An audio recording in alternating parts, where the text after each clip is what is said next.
thanks everybody for being here. And I'm very pleased to have in this AstroGeo series to have Paul Olsen. In fact, we just checked before the start of this talk. We just checked, and in fact, we met with Paul for the first time 30 years ago, and that was in Baltimore. And Linda was there. Linda was organizing this meeting, probably. Weren't you organizing with Bruce? I was a graduate student at the time. You were a graduate student at the time. Oh yeah. So I was graduate student help. So it was organized by Bruce Bills, and Bruce Bills, it was a nice meeting about rotational and climate interaction. And then we met another time, and when I visit Lamont in '99, and where I really looked to the data of Paul and to see, then I was convinced that there was something in this data, because I asked Paul, as I was quite skeptical, I'm very skeptical in nature, and I asked Paul to give me his data, but his totally raw data with barely any type points. And then I made my own analysis and was rather convinced, because once it was tuned to the 4 or 5 kiloyear cycle, then the other component popped out and of the eccentricity. So from there, we discussed several times, and it took 20 years to end up with the paper we published 2 years ago, and which really showed that you can extract the orbital motion from the geological data. And this is, I believe that this is really amazing. And this is all the subject of the AstroGeo project. We really want to go much beyond that to see how far we can go doing that. And of course, this will rely in a tremendous way. It will rely to the quality of the geological data that is acquired. And so the work of sedimentologists and stratigraphists and way also to measure accurate absolute timing with radiogenic data is totally fundamental in this process. So I'm very pleased to have now Paul, who will speak of his ongoing project for new coring and new possibility to acquire data that will count in this process. So Paul, you have the microphone now. Okay, can everyone hear me clearly? I'll share my screen. Yes. Good. And everything's audible. And can that first slide be seen? Yes. Good. Okay, so it's a pleasure to be here, Jacques. It's really nice. It's good to see a lot of friends in the audience. In many ways, this talk on Earth Day is it's a methodological talk. I'm going to highlight some of the projects that we've been working on, but I especially want to highlight the methodology, because that is what the Geological Orrery is. It's a methodology. The picture on the left is the Colorado is coring at the first site at the Colorado Plateau Coring Project in Petrified Forest National Park in Arizona. And on the right is a picture taken by astronaut Scott Kelly aboard the International Space Station in 2015, and it has Earth up at the top, and then going from bottom to top, it's the Moon, Jupiter, and Venus. And so these are very important planets in the story of the gravitational interaction and Moon, of course, within the gravitational interaction of the solar system. And so it's an appropriate picture. So I always like to start talk on the Geological Orrery with answering the question, what's an orrery?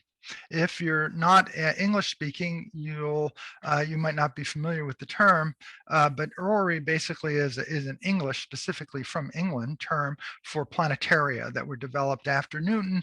That of course there were earlier ones, but the sun-centric ones were the heliocentric ones were built after Copernicus and Newton's laws. And we see a model here, a clockwork model of the solar system. These were used for educational purposes, but also sometimes to predict eclipses and so forth.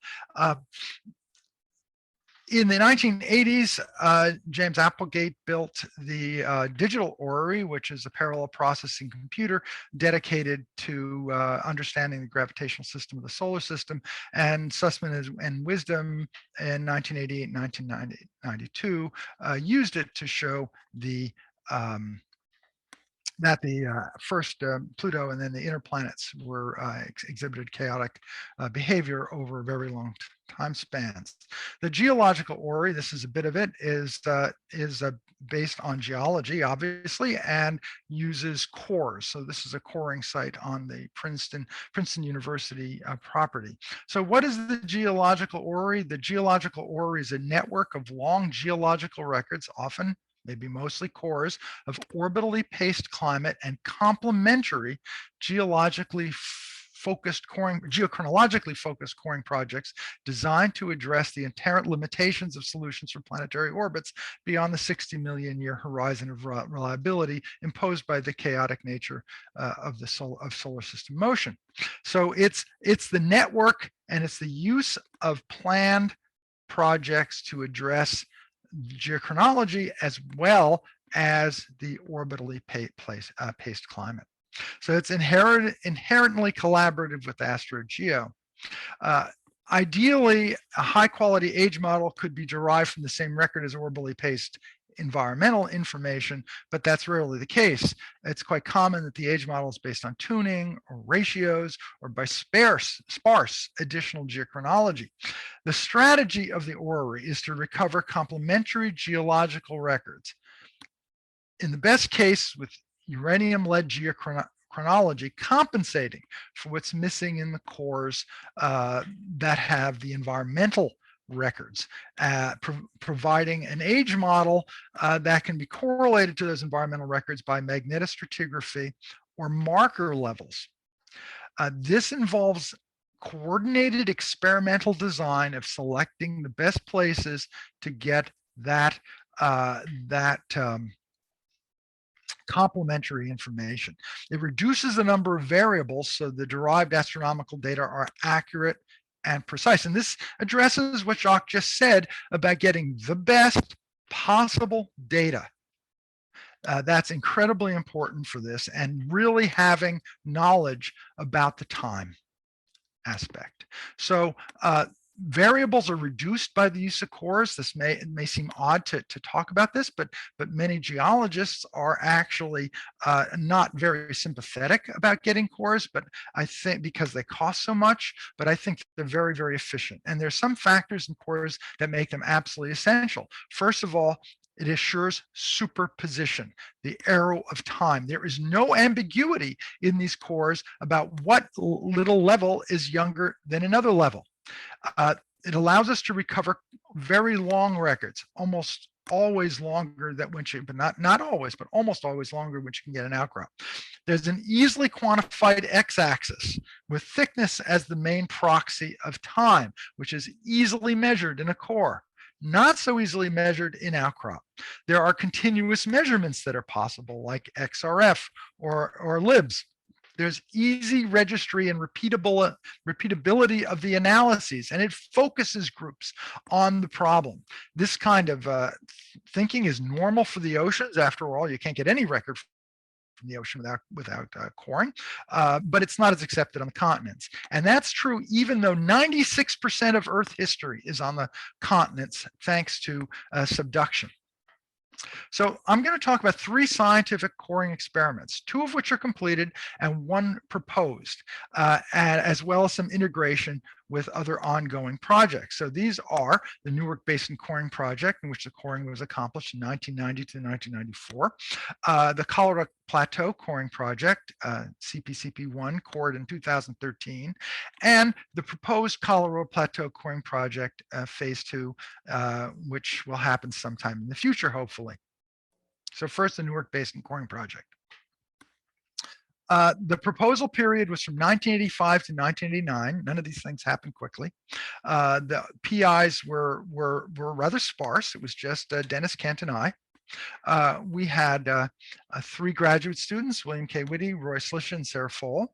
And funding was provided by NSF as well as Amoco, an in-kind contribution of letting us use their equipment at a cost that was just the difference between the drilling rigs being in Tulsa, Oklahoma versus in New Jersey. So where was that coring taking place? It was taking place in Eastern North America. You see these black areas are the existing remnants of a rift system that developed in the conjugate margin of East North America, Europe, Africa, and that's shown here. And the big red blob is the Central Atlantic Magmatic Province, the outline of the remnants of those, and that provided a tie point for us near the Triassic-Jurassic boundary. So this record spans very roughly 240, and we actually don't know what that limit is. It could be 235, it could be older, to about 198 million years. And the units in East North America is called the Newark supergroup. So there's the Newark Rift Basin, the one that we did the coring in, and that's supplemented by data from the Hartford Rift Basin. And the idea that there was an orbital forcing record or an orbital pacing record in these basins was not new to Dennis Kent and I. In fact, there was work that went back into the 60s and even into the 30s, especially by Franklin Van Houten when he was at Princeton, worked on outcrops in the Newark Basin, and was thought that the small scale cyclicity he saw was due to the climatic precession cycle, but he saw larger cycles made up of bundles of those that were 100 and 400 to 500,000 years in length. Dean B. McLaughlin, who was in the Department of Astronomy at the University of Michigan during the summers, did some of the very best mapping that was ever done in these Triassic basins. And he mapped out the gray rocks, which are shown as hashers here, and they turn out to be the 405,000 year cycle. So back in the 80s, I named the 20,000 year cycle the Van Houten cycle. That's the physical manifestation of the astronomical cycle in the rock. It's a physical thing. And then the McLaughlin cycle is the physical entity that is interpreted as the 405,000 year cycle. D.B. McLaughlin, as an astronomer, is probably best known for the Rossiter-McLaughlin effect, which is the eclipsing effect of binary stars. And he knew Van Houten, and they presumably had talks about this cyclicity, but there doesn't appear to have been any record of that. So this is the kind of outcrop that Van Houten and McLaughlin worked on. This is one of the very best. This is distorted by the pano view in an iPhone, but you can see the basic picture. There are these layers going from right to left, tilting down. And these are the kinds of things that Van Houten and McLaughlin had to deal with. Now we focus in on this area here. We can see one of these Van Houten cycles, and here it is blown up with Jacques Lescar for scale in 1999. So there's this is a shallow water Van Houten cycle going from the deepest water units here with Jacques resting his hand on to the next cycle here. And you see they're about 5 meters, 5 to 6 meters, pardon me, in thickness in this outcrop. Now, based on this information from these outcrops, the work that Van Houten had done and which I was able to duplicate in the 1980s, Dennis Kent and I got together and decided to propose the Newark Basin Coring Project. We had a number of questions. These are the relevant ones that deal with astronomy. And these were very basic questions. Is climate change in the tropics of Pangaea consistently paced by Milankovitch cycles even during glacial ice-free times 210 million years ago? This was not known for sure. Are the periods of those cycles the same as now? And can we use these orbital cycles to develop an astronomically constrained magnetic polarity timescale for the late Triassic and early Jurassic? These for us, I think, were some of the fundamental questions that we were dealing with. We took advantage of the half-graben nature of these basins to drill from one known unit into another unit 7 times. And then there were older cores that were taken from the Army Corps of Engineers that covered the Jurassic sequences. Now, in this sequence, there are 3 lava flow intervals that offered us some geochronological control, but only at the near the very, very top. So here's the coring operation. We basically drilled one core after another for 6 months, one after another, after another, after another, after another. And then if the final one, we had to ask for more money, and that was drilled in 1993. So Jacques, when we first met, it was during drilling, which is presumably why I didn't have a contribution in that volume. In any case, we had great core recovery, basically 100%. These are lake sediments, and in these lake sediments, we could see sedimentary fabrics that are related to water depth. And in a rather simple way, this is a very finely laminated organic rich unit that was deposited in the deepest water environment. This is the shallowest water environment. And this gave us a very simple and inexpensive way of looking at a climate proxy within these records, because ultimately we collected about 6,700 meters of core. And guess what? It was too expensive, not even vaguely practical, to do traditional chemistry at that time at a sample density that would be useful for looking at the entire record in terms of climate change and these orbitally paced cycles. Just was it'd be millions and millions of dollars just for the analyses. So that wasn't practical. So we had to use this inexpensive, although fundamentally subjective kind of measure, which I just used this very simple ranking from shallow to deep to allow us to produce a composite lake record of the entire sequence. And so that's what you see on the left here. You see all the cores. This is from Kent and et al. In 2017, and you can see all the various cores here and how they're correlated by lithostratigraphy, by the deep water units, but then tested by the magnetic stratigraphy that was done by Dennis Kent and Bill Whitty.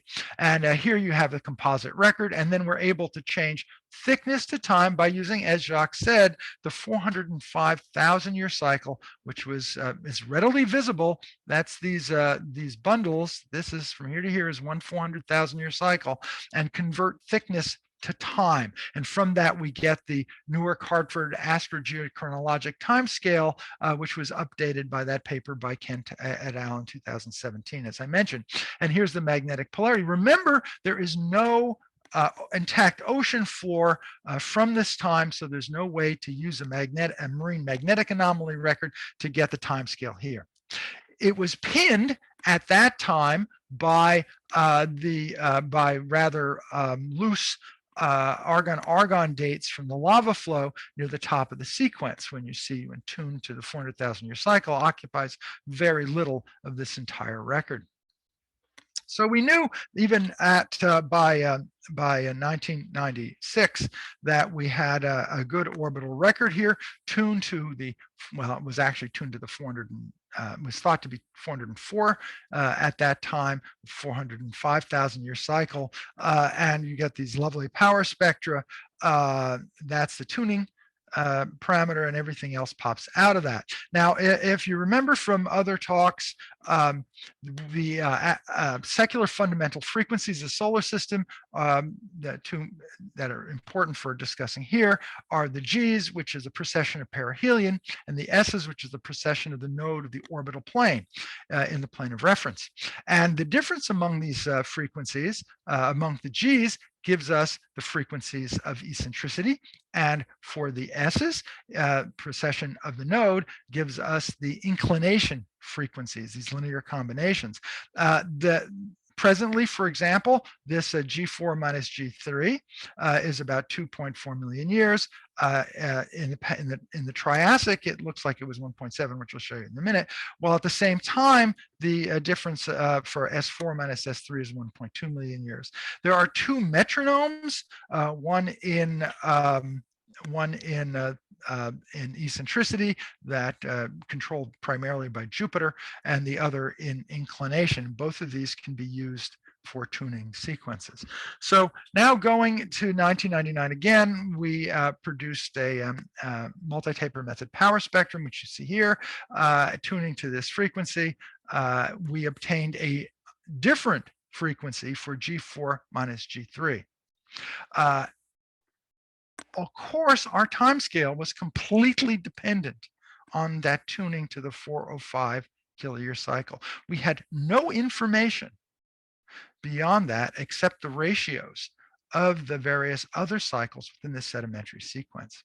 However, not being deterred by that, we proceeded to calculate the interplanet fundamental frequencies for precession of perihelion. The input parameters we see here for G2 and G5, and this is how it's changed towards the present with more recent calculations. So is the climate change in the tropics consistently paced by Milankovitch cycles? Yes. Are the periods of those cycles the same as now? Well, they're similar, but not the same. There's the chaotic diffusion of fundamental frequencies. And of course, there's the less well-known, believe it or not, the Earth-Moon system. Can we use the orbital cycles to develop an astronomically constrained timescale? Yes, we can, and we did. Now, in 2013, geochronological techniques had improved dramatically. We were able to use uranium-lead chemical abrasion ID TIMS ages from the lava flows themselves from the Newark Basin sequence. It's only 600,000 years total, but from that we were able to show unequivocally that the astronomical pacing of the cycles was correctly interpreted. This is based on the cyclicity from in between the lava flows that are dated by uranium lead themselves. And if you take a power spectrum of that lake sequence with a uranium lead age model only, no tuning here to any assumed astronomy, you get a very good rendition of the expected cyclicity, but not long enough, of course. It's only 600,000 years to see what was happening. It's barely enough to see the 400,000 year cycle. Not long enough to see the Earth Mars G4 minus G3 cycle. So that was the basic results of that project. Now, we elaborated on that more recently, as Jacques alluded to in the introduction, but I'll cover that in a moment, because in between, we had to do better with the geochronology. And to do that, in the concept of the Geological Orrery, we developed the Colorado Plateau Coring Project, CPCP1. And so that came out of 3 workshops in 1999, in 2007 and 2009, funded by ICDP, NSF, and DOSEC, and that led to proposals. So the basic questions, there were many questions that we're trying to address with that Colorado Plateau Coring Project, especially about environmental change and its relationship to the faunal change and the evolution of the modern fauna and aridification and so forth in the Triassic Pangea. But these are the ones that were related to specifically to astronomy. Can we develop a globally exportable uranium-lead calibrated paleomagnetic timescale from the fluvial late Triassic Chile Formation?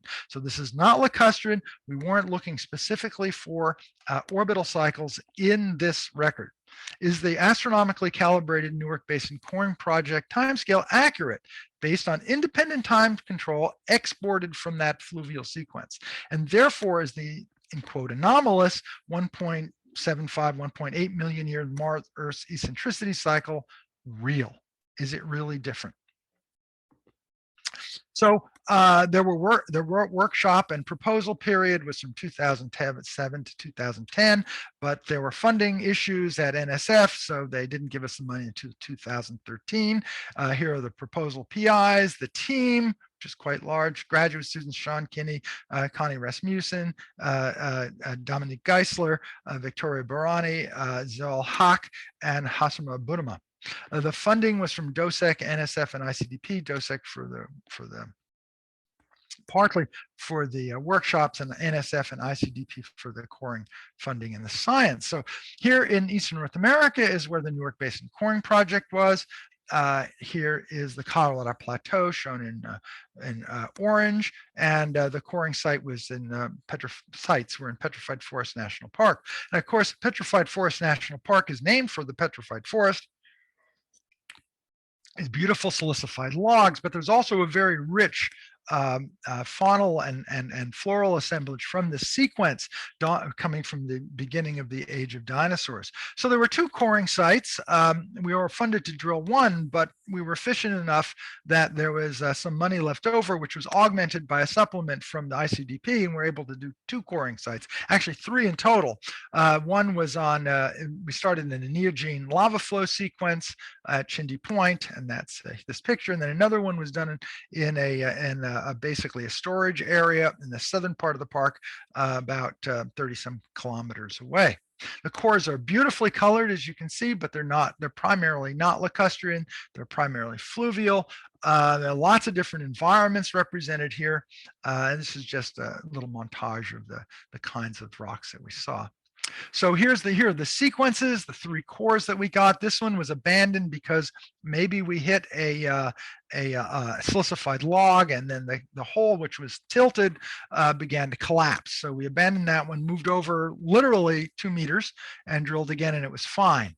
And here's the main core, 1A, with a beautiful fluvial record, primarily in the Chinle Formation and the underlying Moekopi Formation. So one of the primary goals of this project was to get the geochronology. So the first step in this is to look at detrital zircons. And this is 2019 results from a 2019 Gerrels et al. Paper that shows just for the Chinle, the enormous numbers of zircons surveyed using laser ablation ICP-PMS methodology. And this gives a perspective of what are these detrital zircons. You've got a whole bunch of old stuff going back 2 billion years or more.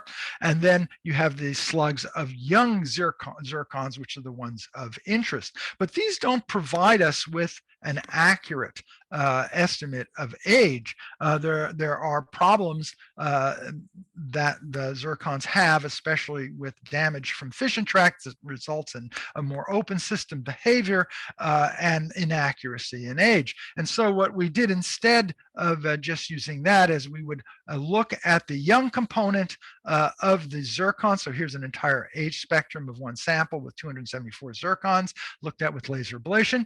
And here's the array of the young ones. And you see it an algorithmically based age of 216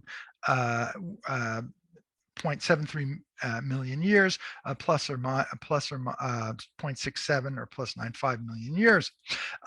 Now we then take the young ones of these, subject them to chemical abrasion. This is work of Connie Rasmussen and Roland Mundial, and you can see that if you notice the difference in scale here, there's a tremendous decrease in the scatter of the ages, and we're able to produce these much more precise ages, which are also more accurate. There are still some problems. There are older zircons that are hang-ons, and sometimes some younger zircons, which is unresolved lead loss. So there's no magic bullet here. It's still science figuring out what these ages are.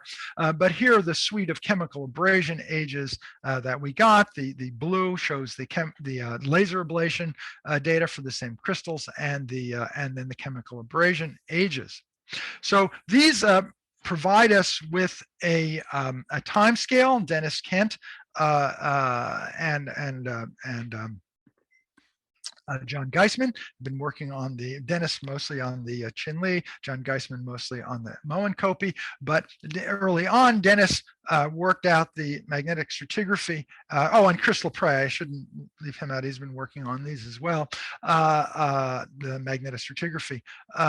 And so for the upper part of the core, and by 2018, we had a very good magnetic stratigraphy, which we correlate to the Newark Basin. We also had a bunch, several chemical abrasion ages, and these agreed completely with the Newark Basin timescale. And of course, the ages of Blackburn et al. That were from the lava flows are all the way up here. Now we're down here.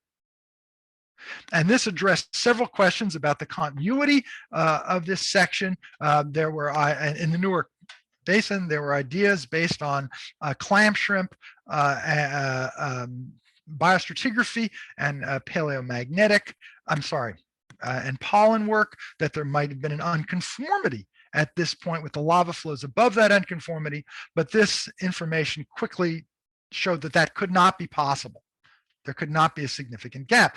Dennis was also able to show that there was a good match with older outcrop data in paleomagnetics, but simply by counting down from the present and looking at the number of cycles that would be present to these ages, it's easy to see that the duration of the 400,000 year cycle should in fact be around 400,000, and just within the interval itself, you still got the same basic duration. So this was empirical confirmation of the fairly obvious physics that because of Jupiter, the 400,000 year cycle should be a metronome in geological time. So that was an important milestone. But then, of course, Dennis and Chris finished this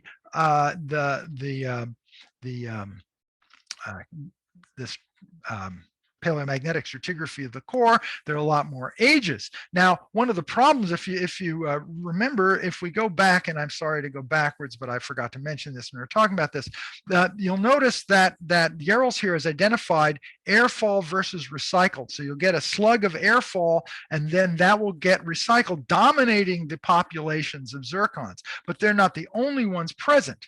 So, for example, here you see some ages which don't lie on this line of correlation. These are ages which we believe are dominated by the recycled zircons, and these are the younger zircons from the same assemblage which lie directly on the line of correlation based on paleomagnetics, with this change in accumulation rate low in the core. However, these data show that the Newark Basin astrochronology is accurate, that there cannot be any substantial gaps within that section. Now, we do see some cyclicity, and Chris Lepre and I are working on this from the cores themselves, looking at hematite as a proxy of climate. And from these cores, these are very preliminary results. We're still working on this. We find that in the magnetic susceptibility, we see, based on the uranium-lead timescale, from these cores, a cyclicity around 405 and a 1.8 cyclicity, and that cyclicity actually correlates between the Newark Basin and the Colorado Plateau. Now, going back now to the consequences for the Newark Basin, we have this more refined work that we published in 2019, and here's the expect. This is for the present. This is Jacques' solution, and the combinations of the secular frequencies of precession of perihelion, and so we can identify each of these cycles, and then we can actually derive from this, from geological data, those using the 405 cycle as a metronome, the secular frequencies. Now, when we do this, what we found are these small differences between the 100K cycles and what we get in the Newark, tuned again to 405, and then this rather large difference in G4 minus G3. So from this, we calculated again the precession of perihelion, secular fundamental frequencies, and as Jacques mentioned, he's very skeptical. So I had done this work independently of him using multi-taper method, and then Jacques, being skeptical, did the entire analysis from the raw data himself. And as you can see, the differences are not geologically significant, and they are geologically significant when we compare it to what we anticipate for the present. So now this is corroborated by the timescale data from the Colorado Plateau Coring Project, and we believe these results are both accurate and precise. So Jacques did this 13 solutions, and looking at which one fits the Newark Basin the best, it was in fact this one in black. This is going back from the present. This is just for G4 minus G3. And you can see that this does in fact, as well as other solutions, reach this 1.8 level. And the Newark itself actually is over this entire interval. So it would be interesting to know how or if it evolves through the entire Newark sequence. So the Colorado Plateau Project, can we develop a globally exportable uranium-lead calibrated paleomagnetic timescale? Yes, we can. Is the astronomically calibrated Newark Basin Coring Project timescale accurate based on the independent time interval? Yes, it is. And is therefore the anomalous 1.8 million year Mars-Earth eccentricity cycle real? Yes. And we found that we could independently determine that the theoretically stable 405 kiloyear cycle really is 405 kiloyear or thereabouts. There's over that time span, Jacques shows that there's about one 405,000 year cycle of uncertainty when you go back about plus or minus about 200 million years. And that is not resolvable with the existing data, either from the Newark or any place else. So what else did we get? We got that chemical abrasion IDTIMS calibrated paleomagnetic timescale. We got the validation of the Newark Hartford AstroGeo chronological polarity timescale with no determinable significant gaps, no gaps of 400,000 year or greater in the Newark Basin Chinle section. That's very important, especially looking at environmental change within that record. The Colorado Plateau Coring Project one validates that 405,000 year cycle and validates the secular frequencies that we determined. Now there's feedback, additional feedback into the Newark Basin astrochronology and related data, and you can see this here. So here's the Newark Basin data again. Here's the composite lake level cycle sequence. One of the most interesting fundamental observations that comes out of the work of Morgan Schaller et al., looking at the paleo CO2 proxy in the soil carbonates, and this was done in the Newark Basin, but it's very similar in his work he's done so far in the Colorado Plateau. There appears to be a correlation between the magnitude of the variation in lake depth that's visible in the cores and CO2. And this is work that Jessica Whiteside and I are working on right now, trying to quantify that. So basically during times of very high amplitude lake level change, there's high CO2. Then you see this very obvious slug of low variability, and it looks very, very noisy. And this section is almost entirely red, while these sections down here are gray or black. There are no deep water intervals in this sequence at all. This is during a time of apparent low carbon dioxide levels. And then as soon as you get above the lava flows, you see the very high amplitude cyclicity comes back again. And then when you get above that and CO2 drops, so does the apparent cyclicity. So this is from Whiteside et al. In progress. This is the Newark Basin lacustrine record, and the gray in the background is the raw data. The variance in that data is shown by the darker gray curve, and then the envelope of the amplitude of the 405,000 year cycle is shown in blue here. And here is Morgan Schaller's paleo CO2 data, and you can see that this interval of low variability corresponds to to the interval of low CO2. And there's another drop here, and there's actually low variability there as well. So looking at this in terms of chord, we're down here in this high variability, very, very obvious lake level cycles.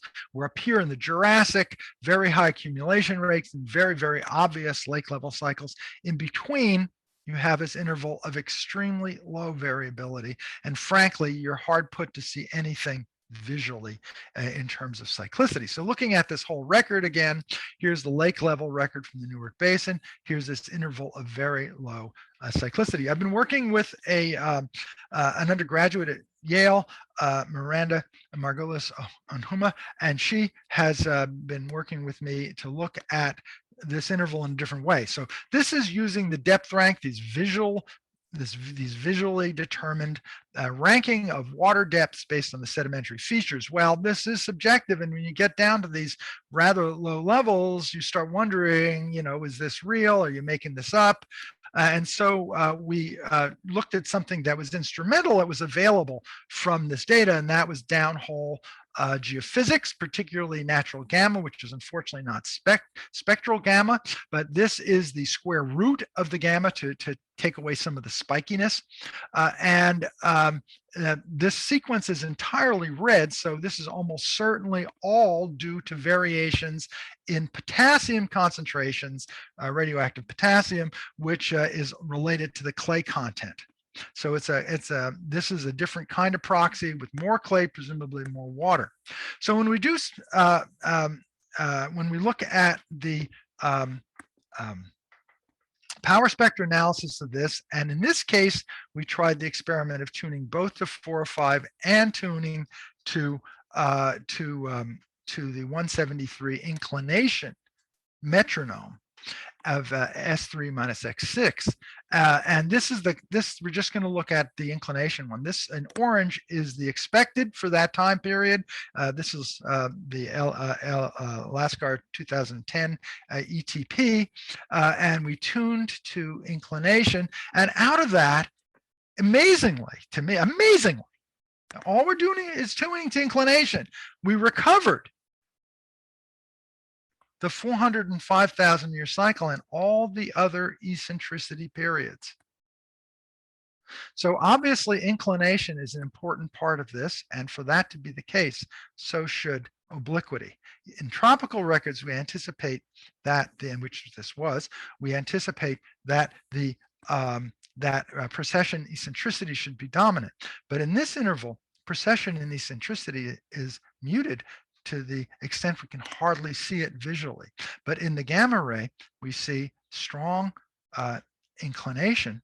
And when we look at the whole spectrum, we actually can see the obliquity as well all by itself. So here is shown on a linear y-axis ETP eccentricity tilt precession for the LASCAR 2010D solution. It's color coded now for obliquity in blue, precession eccentricity in red, and where both have cyclical input, you see it in black. This is the now tuned to inclination, which is this big spike here at 173 roughly. What is amazing to me is you do recover the 405,000 year cycle. I've already said that. The eccentricity cycles and some obliquity cycles in the 100,000 year range. And this is really interesting. You see this 44,000 year cycle here and a 34.8 thousand year cycle here. This is obliquity. Here it is tuning to the 173,000 year cycle. So both precession and obliquity are in this gamma ray record. And of course, precession as well. So again, if we look at this in terms of the evolution of the sequence, here's the target. This is what we see when CO2 is very large. When CO2 is much lower, we see obliquity and inclination popping out. And then when CO2 screams up again with the lava flows from the Central Atlantic Magmatic Province, we get very, very strong and dominant precession and eccentricity, although something like obliquity still seems to be present. So this reminds one of what happened during the Cenozoic as CO2 dropped and we get into the Pleistocene and we get into the 40K world. Very, very interesting possible analogies here. There is this interesting shift in precession to lower frequencies from what's predicted, and we think this is a sedimentological artifact with the lowest frequency cycles having with very high amplitude, having slightly higher accumulation rates, but that's work in progress. So now let's go back to this, and we've looked at this interval here using what we could get out of the cores prior to the last couple of years, and now we're going to look at this interval where there's basically no lake signal visible, and another interval where it's very, very strong. And this was at the suggestion actually of Fritz Hilgen, who argued, hey, how do you know that 1.8 million year cycle isn't because there are gaps in this lake record when the lake dries out and there's no sediment accumulation, and that's happening periodically, so you wouldn't see it. You wouldn't see it in the depth rank spectra. So we looked at the reflection coefficient, which is a downhole measurement of the convolution of density and sonic velocity. And in this interval here, you see basically nothing. There's basically nothing there in terms of variability. But look, when you look at it in the reflection coefficient, it looks just like the rest of the record. So let's look at this in a different way. This is work of Sean Kinney and Clara Chang with iTrax data, looking at XRF data. So here's that interval in the Lockatong with the very high variability visible very clearly. In lake depth, here's calcium, iron, and sulfur. And here we have the spectra, and unsurprisingly, because in fact, depth rank is something reflecting lithology, you do see that the chemistry reveals the same cyclicity, but with much, much more detail. Now, looking at the interval, and the red here is lake depth. As you see, there's nothing there. There's just nothing visible in this interval. Two little blips, but look, remember the lake depth rank goes from 0 to 5, and this goes to a maximum of 0.5. It's probably not very meaningful. This is the chemistry derived from these records, and here's the spectra. And as you can see, there is a very good record of astronomical variations within this interval that is essentially blank. Now, I didn't look at this in detail here, but I'll show you this in a moment. There is, in fact, information in this sequence for obliquity as well. So let's expand that interval. Now look at multi-taper spectra here. And what I've done is I've superimposed the F-test. So the darker the color is, the more agreement there is between the significance of the different spectra. So you can see these very dark bands in here where all of the different elements give the same cyclicity, and this is the reflection coefficient, which gives a very low resolution spectrum, but still shows at least some of the cyclicity, which is of course what led us to look at this in the first place.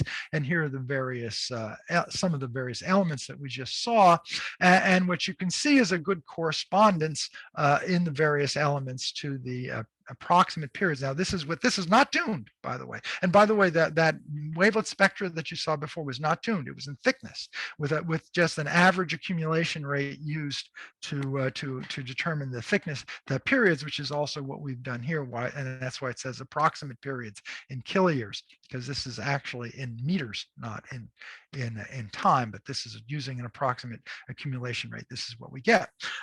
And what's interesting, especially interesting in sulfur and calcium, we see that there is an obliquity signal within this record. So that needs more work. That's work that's proceeding now. Now, one of the problems using the iTrax was you have to take the cores out of the box and put them on a track, and it takes hours and hours and hours and hours.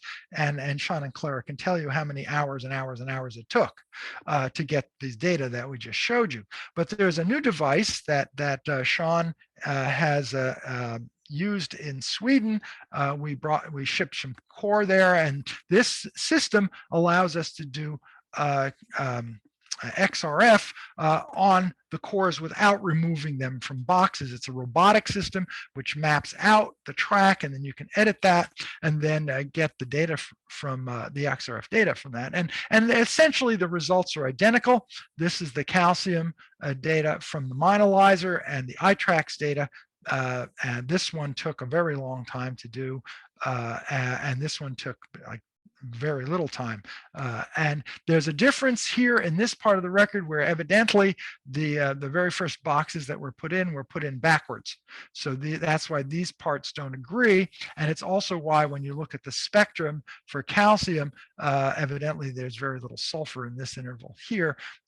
There's a difference in the amplitude of the 100K cycle within that, but they just have to put the boxes in the right order, and we'll get them the right way. So that was our first attempt. We didn't do that. That was actually done by the Mine-Analyzer group, who just they had no anticipation. They were putting them backwards. We corrected it. But we didn't do it over again because this was just a test.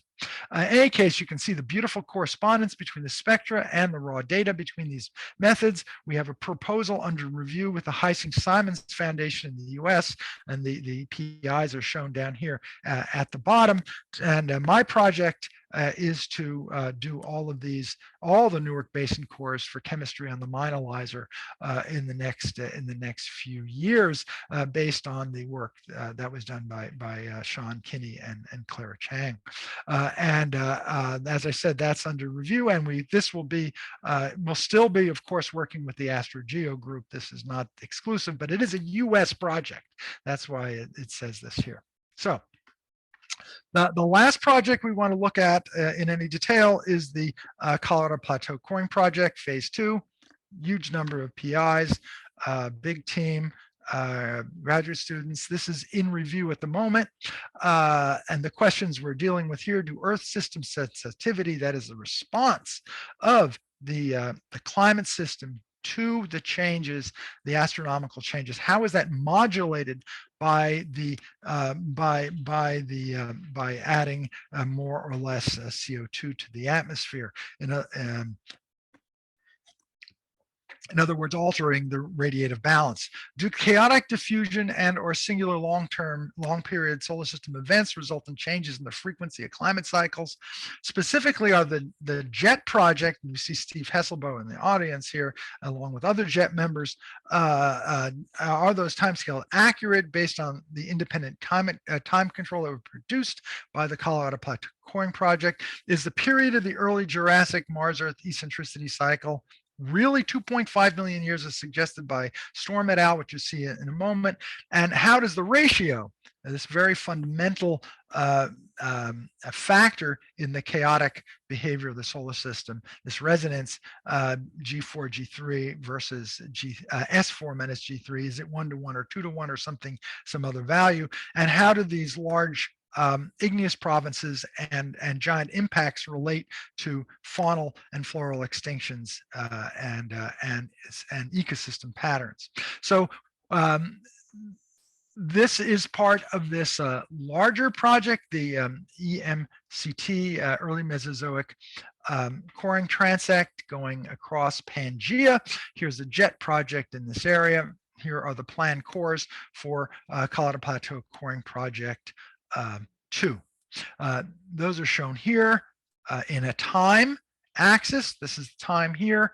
Here are the proposed cores that would provide strong, we hope, geological constraints that could then be applied to the JET project and to this nascent Junger project, which I'll talk about recently, just to show you what these rocks look like a little bit.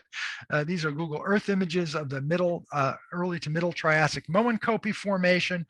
These are vaporitic sequences, and they're beautifully cyclical, and we have no idea whether they're periodic. Nobody's ever looked at them, but we're really interested to see if that's the case.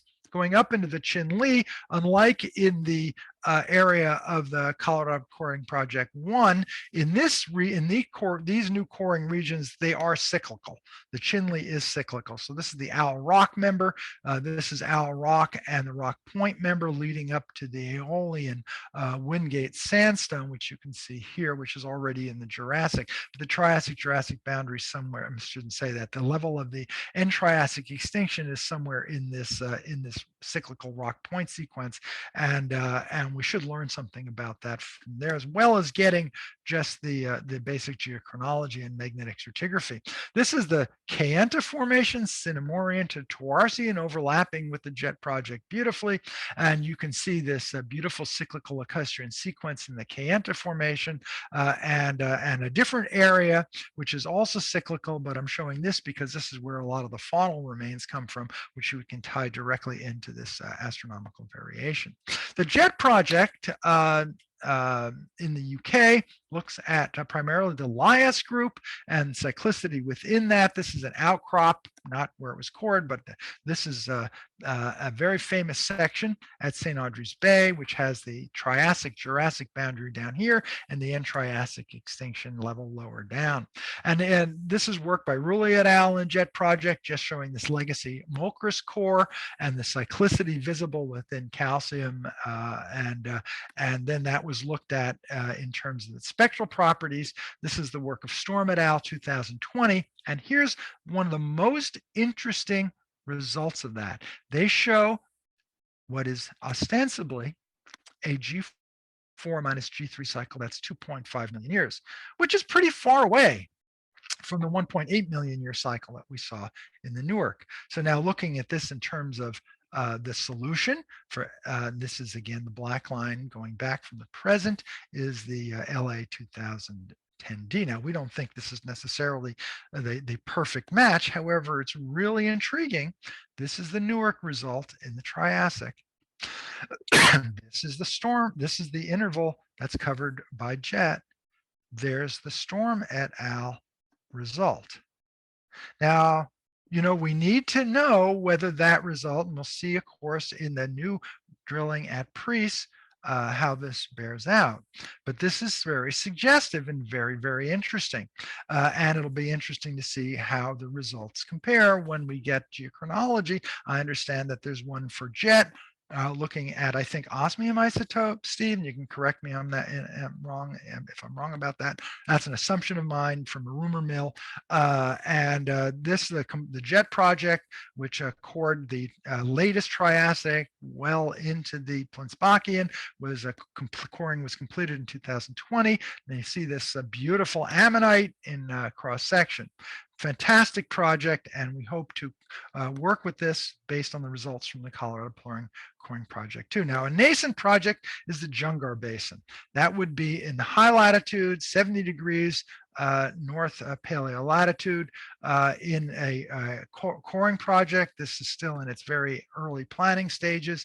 We really don't know when this or if this will happen, but it's important because we should be able to get information on this very important question of the resonance of between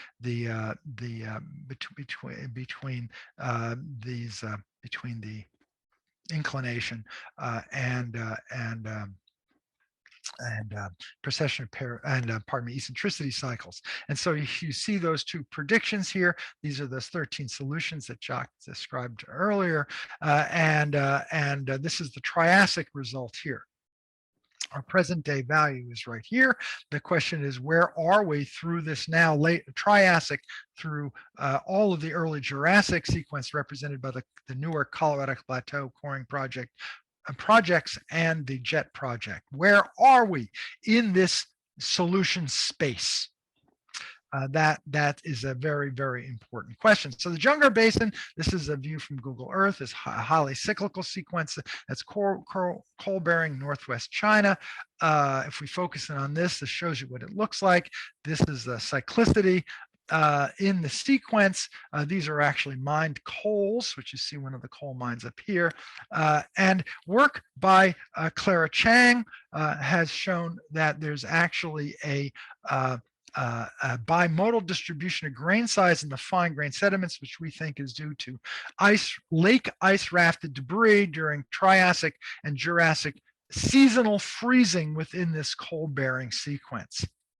Which is a new proxy for looking at that. So if we just, this is work done by Shaw et al. In 2015. If we look at the what we think the 405K cycle is within part of that sequence, we think we can match it to what's present in the Bristol Channel, work by Roulé and Hussing et al., and then the Newark Hartford Basin by Kent et al.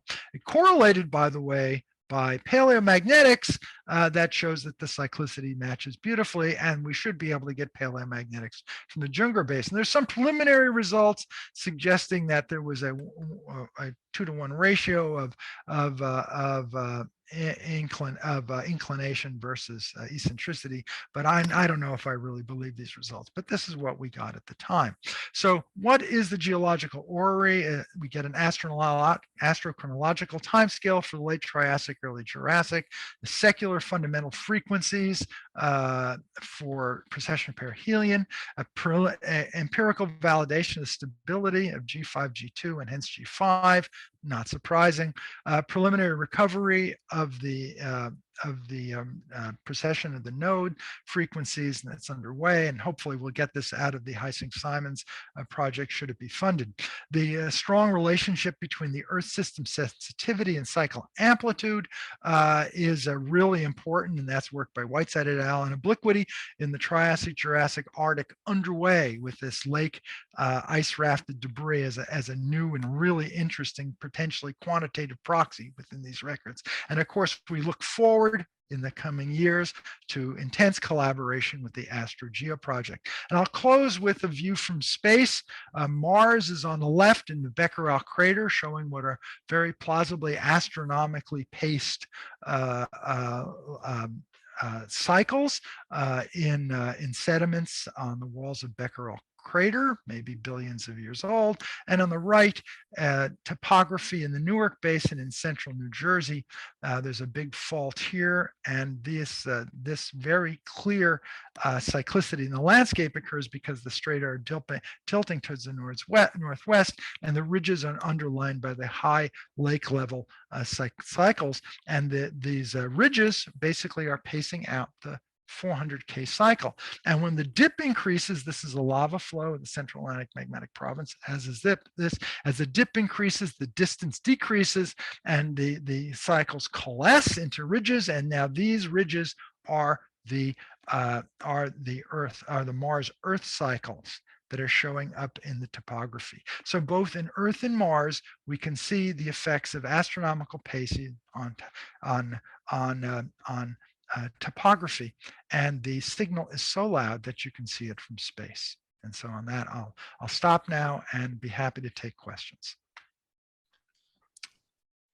Thanks a lot, Paul, for this broad review of lots of coring and data and very promising results. So we'll be looking we'll be looking to the extension of the gamma ray analysis to the whole Newark core, of course. And meanwhile, I will get the question. So I have that question by Linda.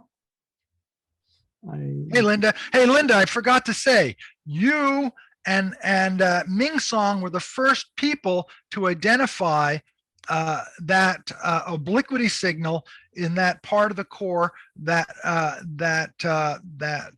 Margolis Numa worked on. Yes, that you guys, that's why we focused on it, because we wanted to see that for ourselves. I think we can clearly quantitatively determine from the instrumental record that exists, and we're looking forward, maybe even this summer, to seeing that in XRF. That's great, Paul. So I wanted to follow up on it because some of the spectra that you showed shows semi-precession. Yes. So when are you going to go back to the laminated facies that you looked at 30 years ago and thought you could see a double monsoon in the VARs, right? In the VARs. That's right. Are you going to do that again?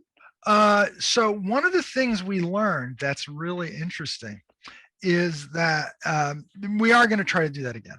but it's not a primary objective right now. Sure. One of the things we learned that was super interesting, but it makes sense, is that the varved intervals, which are amongst the finest grained portions of these lacustrine environments, in similar deposits in modern very large lakes, a lot of that accumulation is from aeolian deposition.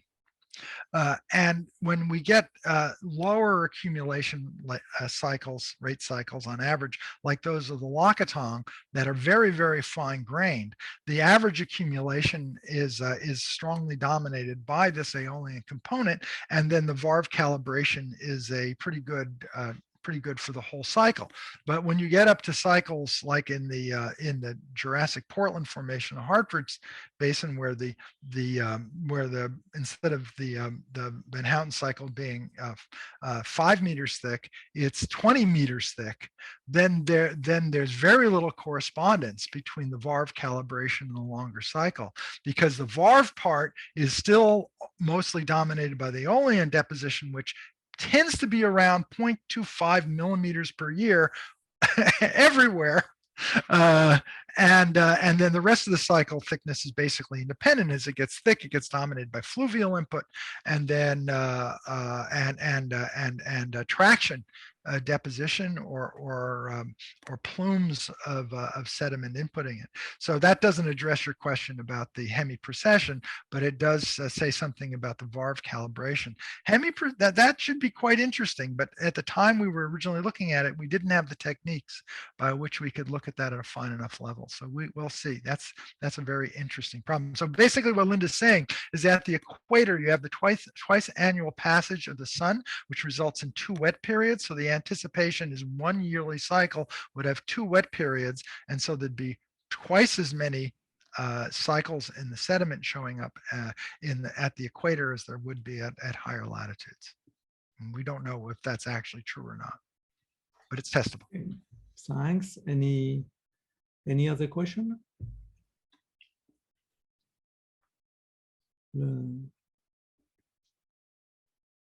Matthias? Hi, Paul. Thanks. It's really amazing, and I really like how you compare the different H equivalent sections. I just had a smaller technical question. You showed the H model for the Colorado phase 1, and I was just wondering, technically, how you make the H model. Is it a linear fit between the different points? Because you work with detrital zircons, some of the H's at 3 million year uncertainties.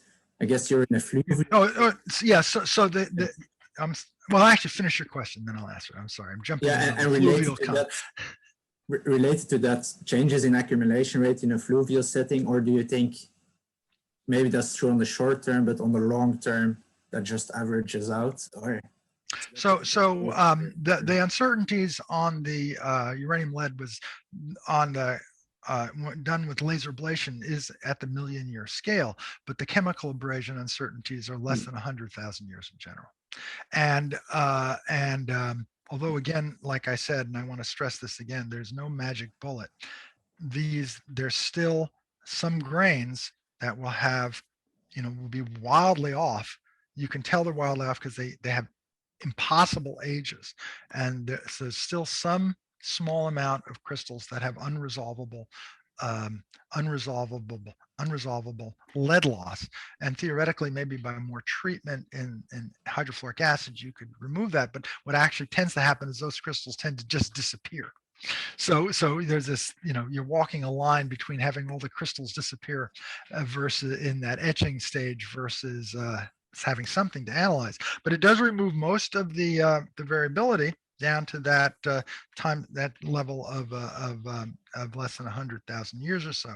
So those are very good fit, and the correlation line was a comparison of the correlation lines, which you could really not even see, between the paleomagnetic correlation that Dennis Kent worked on and the Newark versus the uranium lead dates. Remember, the test we're looking at there is counting out the number of cycles in the Newark, 400K cycles, do you get the results suggested by the correlation of uranium, lead, and magnetics to that same interval? And the answer is yes.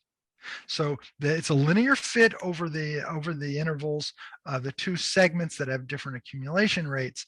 And so given the overall correspondence between those two sets of data, we then can revert to the 405 tuning, which we've now demonstrated can't be missing a 405K cycle.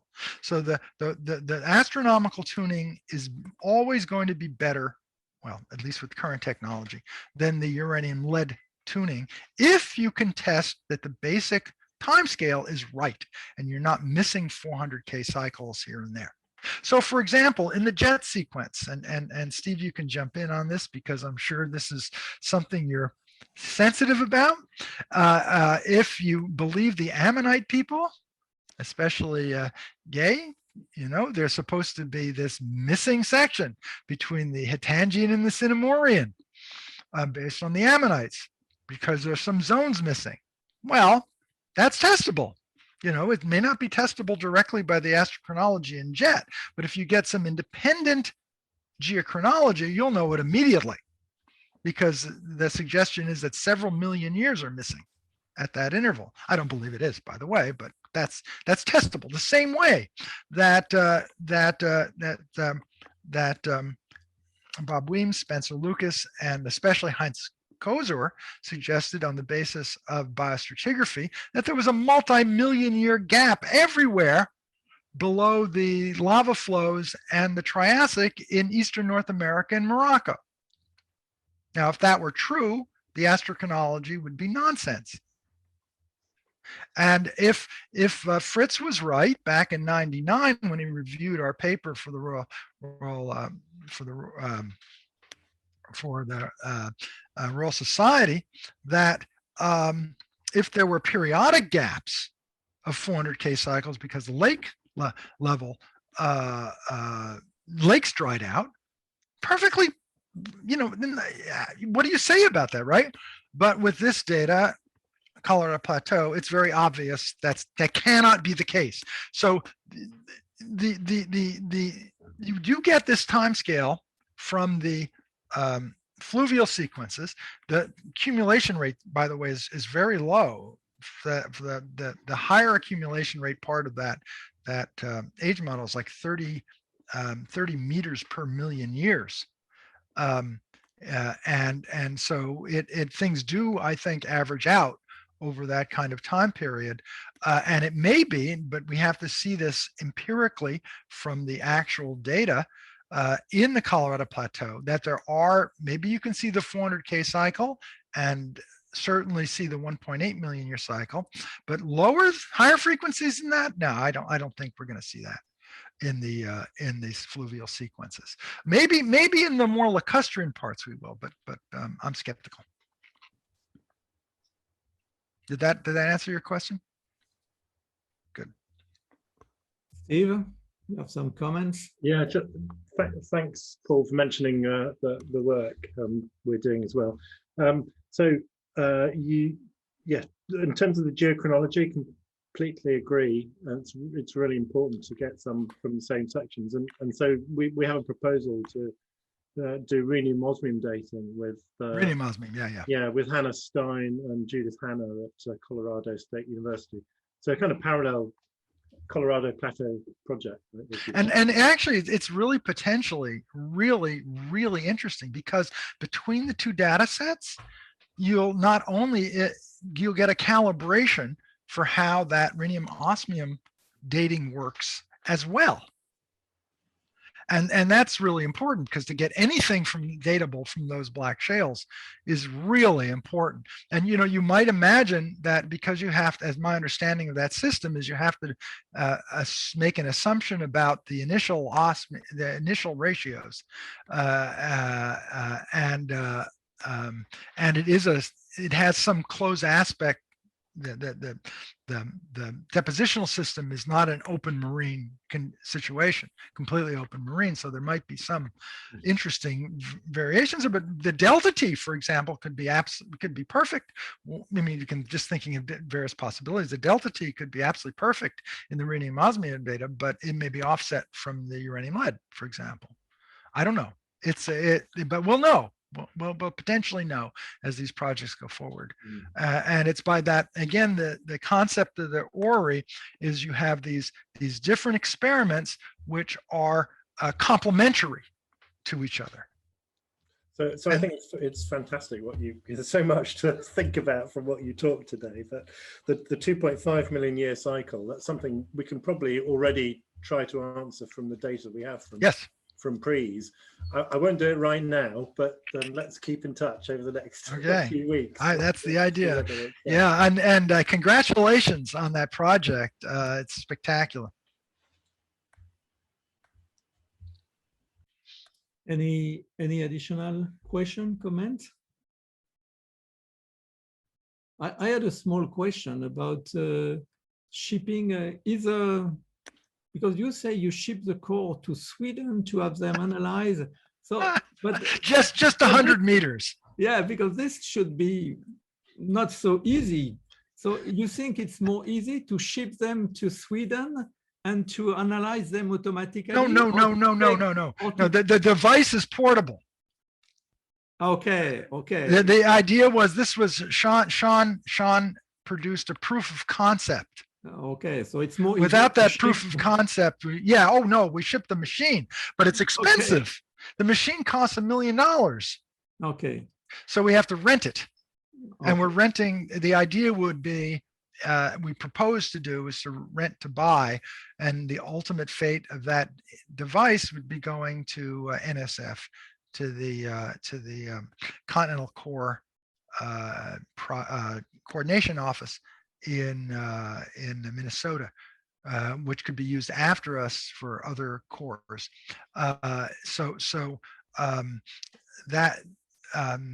Because we'll pay off quite a bit of it in the process of this project, should it be funded.